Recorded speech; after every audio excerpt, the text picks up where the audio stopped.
बिस्मिल्लाहिर्रहमानिर्रहीम, अस्सलाम वालेकुम। आज मैंने बनाए हैं अंडा चिगारी की रेसिपी। बहुत ही मज़ेदार और बहुत ही डिलीशियस। ब्रेकफास्ट में आप इसको खा सकते हैं और इसका फ्लेवर इतना मज़ेदार होता है कि आप इसको डेली बनाना पसंद करेंगे। बहुत ही इजी है और अगर आपको कोई भी चीज़ लंच में या ब्रेकफास्ट में बनाना है को समझ नहीं आ रही तो आप इसको जल्दी से इसको बना लें और इन्जॉय करें। उम्मीद है कि आपको ज़रूर पसंद आएगी और ये है ही इतनी अच्छी और मज़ेदार और टेस्टी हेल्दी है। सर्दियों का मौसम है जिस तरह से, तो आप इसको घर में बना सकते हैं और बच्चे हों या बड़े हों सभी इसको शौक़ से खाएंगे। तो चलें जी, इसको बनाना स्टार्ट करते हैं। इसके लिए सबसे पहले मैंने लिए हैं 2 अंडे और इसको एक बाउल में तोड़ लेंगे और इसको 2 अंडों से मैं बना रही हूँ। अगर आप चाहें तो इसको ज़्यादा अंडों से भी बना सकते हैं। इसके साथ ही मैंने इसमें डाला हरा धनिया और इसमें डाल देंगे क्रश की हुई हरी मिर्चें। चाहे तो आप हरी मिर्चें या धनिया आप इसको स्किप कर सकते हैं, लेकिन अगर डालेंगे ना तो बहुत ही अच्छा सा फ्लेवर आएगा। नमक डाल देंगे थोड़ा सा और इसके साथ ही इसको अच्छे से मिक्स कर देंगे ताकि हैंड बीटर की मदद से इसको कर सकते हैं। फ्लफ़ी इसको कर लेना है थोड़ा सा। मकसद है कि अच्छे से मिक्स होना चाहिए। एक पैन में मैं थोड़ा सा ऑयल डालूँगी 2 से 3 टेबल स्पून और इसके साथ इसको अच्छे से गर्म होने देंगे।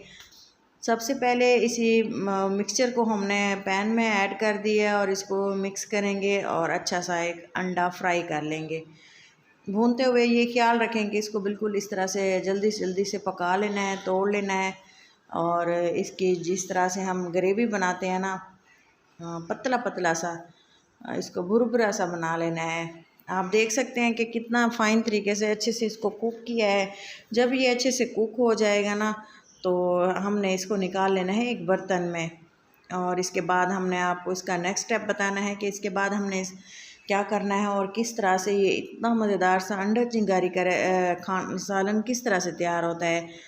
हल्की फुल्की भूख में और जल्दी से कम टाइम में बन जाने वाली चीज़ है और टेस्टी भी बहुत होती है।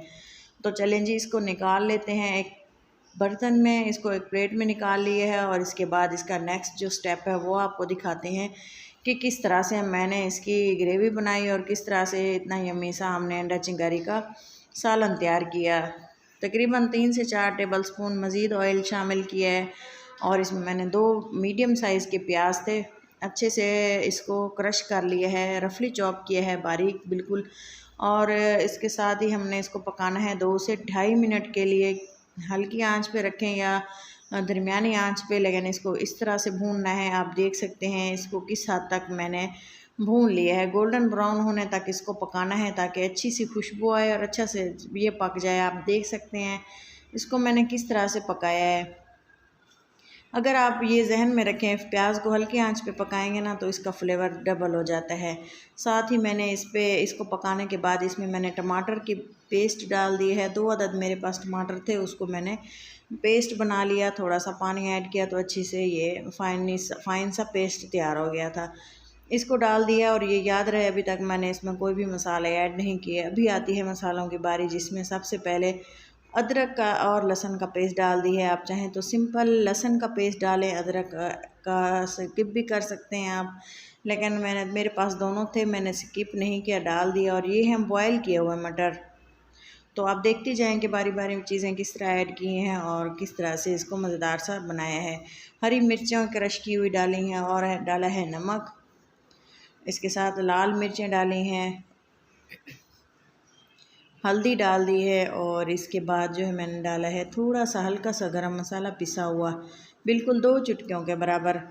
तो ये देखें, ये है थोड़ा सा ज़ीरा पाउडर, ये भी ½ टी स्पून है।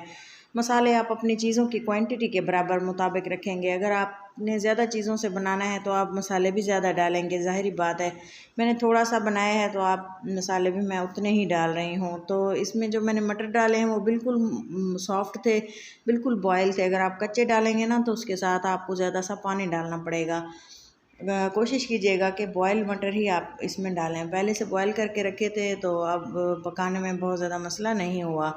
तो चलें जी, अच्छे से इसको पानी डाल के मिक्स किया है ताकि जो हमने मसाले ऐड किए वो अच्छे से कुक हो जाए। साथ ही हमने जो अंडा फ्राई करके रखा हुआ था वो इसमें डाल दिया है और इसके साथ ही मैंने जो अंडे बॉयल किए हैं ना वो इसमें डाल देने हैं। वो इतने बारीक इसको कट किया है कि आप देख सकते हैं फाइनली सा इसको फाइन दिखा रहे हैं। इसको आप रफली चॉप इस तरह से कर लें या आपने इसको कटर की मदद से भी काट सकते हैं। कोई भी शेप से आप इसको कट कर सकते हैं, मकसद है इसको कट करना है। तो ये देखें अच्छे से कट हो चुके हैं और इसके साथ ही हमने पहले जो अंडा ऐड किया है और इसके साथ ही हमने ये वाले अंडे भी कट करके डाल देने हैं। कटिंग इसलिए दिखाना ज़रूरी है कि आपको पता चले कि ये अंडे ही डाल रहे हैं हम बॉयल किए हुए। तो इसके साथ ही हमने इसको थोड़ी देर मिक्स करना है। इसकी जो ग्रेवी थी, अगर आप इसको ज़्यादा रखना चाहते हैं ना तो अंडा डालने से पहले आप थोड़ा सा पानी डाल के इसको थोड़ी देर बॉयल करने के बाद अंडा डालिएगा। लेकिन मैंने थोड़ा इसको इसी तरह से ही रखना था कि ज़्यादा ग्रेवी नहीं बनानी थी। तो ये देखें थोड़ा सा हरा धनिया और थोड़ा सा इसमें मैंने सूखा धनिया भी ऐड किया था, जो मैं दिखाना स्किप हो गया था, थोड़ा सा क्लिप स्किप हो गया था, तो आप इसमें लास्ट में ऐड कर दीजिएगा। तो ये देखें अंडा चिंगारी का सालन हमारा तैयार है। बहुत ही यमी और डिलीशियस इसका टेस्ट था। आप भी एक बार ज़रूर ट्राई करें। उम्मीद है आप वीडियो को पूरा देखेंगे और वीडियो पसंद आने की सूरत में चैनल को सब्सक्राइब और वीडियो को लाइक करना नहीं भूलेंगे और साथ ही में खड़े बेल आइकन को लाजमी दबाइएगा। इससे मेरी हर आने वाली रेसिपी और कोई भी वीडियो अपलोड करती हूँ वो आपको टाइम से मिल जाएगी। तो ये देखें कितना मज़ेदार और टेस्टी सा हमारा सालन तैयार हुआ है। सर्दियों का मौसम है, बारिश हो या जिस तरह से सर्दियां होती हैं जल्दी से कुछ बनाने को दिल करता है और यमी सा हो, तो इसको आप ज़रूर ट्राई करें और इन्जॉय करें। फ़ीडबैक लाजमी दें कि मेरी ये रेसिपी आपको किस तरह लगी। अपना और अपनों का बहुत सारा ख्याल रखें, दुआ में याद रखें। अल्लाह हाफिज़।